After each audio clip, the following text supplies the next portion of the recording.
Hello everyone, फिर से एक बार आप सभी का स्वागत है मेरा YouTube channel MD nursing education में। दोस्तों, जैसे कि आप लोग जानते हैं कि इससे पहले 2019 का एनुअल और सप्ली का जो भी क्वेश्चंस पेपर था उसे सॉल्व करके उसका वीडियो अपलोड कर चुका हूं। उसका वो वीडियो अगर आप लोग नहीं देखे हैं तो उसके लिए अलग से प्लेलिस्ट बना हुआ है, उस प्लेलिस्ट से आप लोग देख सकते हैं या फिर उसका लिंक डिस्क्रिप्शन में भी दे दिया जाएगा, वहाँ से भी देख सकते हैं। तो आज के इस वीडियो में हम लोग 2018 का एनुअल में पूछे जाने वाले क्वेश्चंस को सॉल्व करेंगे। पहला क्वेश्चन यहाँ पे आप लोगों को दिखाया गया है, गिव द मीनिंग। इसमें ए नंबर में पूछा गया है इम्यूनाइजेशन।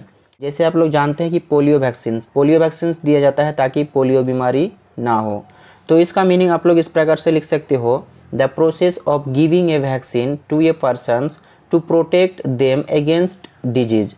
यानी कि किसी भी व्यक्ति को जो वैक्सीन दिया जाता है वो किसी पार्टिकुलर डिजीज को प्रोटेक्ट करने के लिए दिया जाता है, या फिर जो कंबाइन वैक्सीन होता है वो 2 से 3 डिजीज को प्रोटेक्ट करने के लिए दिया जाता है। कंबाइन वैक्सीन का मतलब होता है एक से अधिक बीमारियों के लिए एक ही वैक्सीन बनाया जाता है। जैसे कि आप लोग जानते हैं MMR, जो 3 बीमारियों को रोकने के लिए दिया जाता है। उसके बाद यहाँ पे पूछा गया है पीका का मीनिंग इससे पहले वीडियो में मैं बता चुका हूँ। पीका बहुत ही इंपॉर्टेंट है, आप लोगों का मेंटल हेल्थ में भी पूछा जाता है कई बार, और चाइल्ड हेल्थ में भी पूछा जाता है।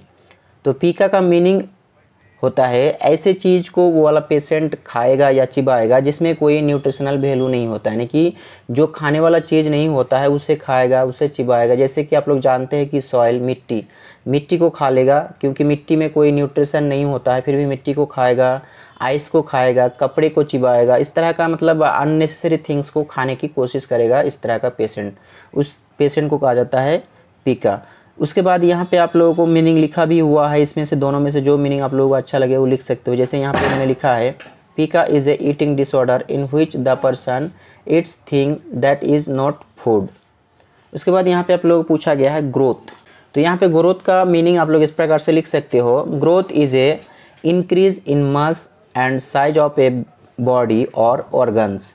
या फिर आप लोग इस प्रकार से भी लिख सकते हो, it is the process of physical maturation resulting an increase in the size of the body and various organs. उसके बाद यहाँ पे आप लोगों को दिखाया गया ओटाइटिस मीडिया आप लोगों का MSN में कई बार पूछा गया है, यानी कि ओटाइटिस मीडिया MSN में भी पूछा जाता है और आपका यहाँ चाइल्ड हेल्थ में भी पूछा गया है। तो इसका मीनिंग आप लोग लिख सकते हो, inflammations of the middle ear is known as otitis media. यानी कि इन्फ्लेमेशंस जब मिडिल ईयर में होता है तो उस कंडीशन को ही ओटाइटिस मीडिया के नाम से जाना जाता है। उसके बाद यहाँ पे पूछा गया है फिल इन द ब्लैंक्स। पहला question, deficiency of vitamin C is known as. यानी कि विटामिन C के कमी से आपके बॉडी में कौन सा बीमारी होता है उसका नाम यहाँ पे लिखना है। तो उसे कहा जाता है आपका स्कर्वी आपका विटामिन C के कमी से होता है। उसके बाद यहाँ पे पूछा गया है period from 1 to 3 year is called as. यानी कि 1 साल से लेके 3 साल का जो एज पीरियड होता है बच्चे का, उस एज पीरियड को क्या कहते हैं? तो उसे कहा जाता है आपका टोडलर। तो आंसर में लिखना है आप लोगों को टोडलर। उसके बाद यहाँ पे दिखाया गया है route of administration of measles vaccine is. तो आप लोगों को यहाँ पे रूट का नाम लिखना है। मीसेल्स वैक्सीन जो दिया जाता है वो किस रूट से दिया जाता है? जैसे आप लोग जानते हैं कि IV, IM इस तरह का कई रूट है, तो उसमें से आपको अपना इस वैक्सीन को दिए जाने वाला रूट का नाम लिखना है। तो आप लोग जानते हैं कि जितने भी वैक्सीन होता है सब अक्सर IM में दिया जाता है, यानी कि इंट्रामस्कुलरली दिया जाता है, मसल्स में दिया जाता है। तो आंसर आप लोग लिख सकते हैं IM या फिर इंट्रामस्कुलर। उसके बाद यहाँ पे आप लोगों को दिखाया गया है projectile vomiting is a sign of. Projectile vomiting जो है वो किसका साइन है, किसे इंडिकेट करता है? तो उसका आंसर आप लोगों को लिखना है ब्रेन ट्यूमर। उसके बाद यहाँ पे आप लोगों को लिखना है ट्रू और फॉल्स। ये नंबर में दिखाया गया है scoliosis is the forward curvature of spine. Scoliosis एक कंडीशन है जिसमें जो आपका स्पाइन होता है, आप बोल सकते हैं कि वर्टेब्रल कॉलम जो होता है वो कर्व हो जाता है, यानी कि आप लोग बोल सकते हैं कि बेंड हो जाता है। तो यहाँ पे बताया गया है कि फॉरवर्ड का मतलब सामने की ओर, लेकिन सामने की ओर जो कर्व बनता है उसे स्कॉलियोसिस नहीं कहा जाता है। स्कॉलियोसिस उस कंडीशन को कहेंगे जब स्पाइन साइड में कर्व बनाएगा, जिसे ट्विस्ट या फिर कर्व कहते हैं साइड में, उस कंडीशन को स्कॉलियोसिस कहा जाता है। जो आप लोगों को यहाँ पे स्ट्रक्चर में भी दिखाया गया है, यहाँ पे अलग अलग तो ये जो आप लोगों को साइड में कर्व बना हुआ दिख रहा है, इस कंडीशन को कहा जाता है स्कोलियोसिस। उसके बाद यहाँ पे दिखाया गया है neglect of a child is known as child abuse. तो आंसर हो जाएगा आपका ट्रू। सी नंबर में दिखाया गया है tetralogy of Fallot is a congenital anomaly of a heart. इसका आंसर हो जाएगा ट्रू। उसके बाद यहाँ पे पूछा गया है cryptorchidism is failure of testis to descend into the scrotum.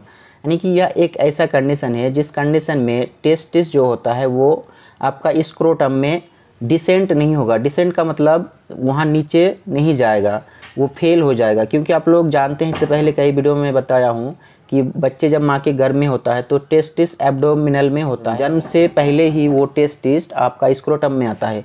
लेकिन इस कंडीशन में फेल हो जाता है, स्क्रोटम में नहीं आ पाते हैं। इस कंडीशन को ही आपका कहा जाता है क्रिप्टोऑर्किडिज्म।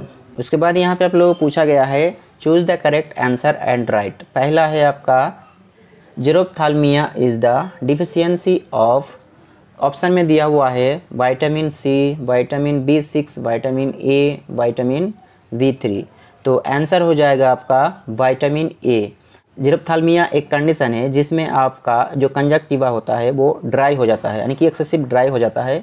और ये जो होता है ड्राइनेस ऑफ कंजक्टिवा, ये आपका विटामिन ए की कमी से होता है। उसके बाद यहाँ पे आप लोगों को पूछा गया है स्क्वांट और cross eye is known as. Squint और क्रॉस आई जो कहा जाता है, ये कंडीशन में क्या होता है कि जो आपका दो आँखें हैं तो दोनों आँखें सेम टाइम में सेम प्लेस को नहीं देखेगा, अलग अलग, मतलब उसका जो लोकेशन होगा अलग अलग होगा।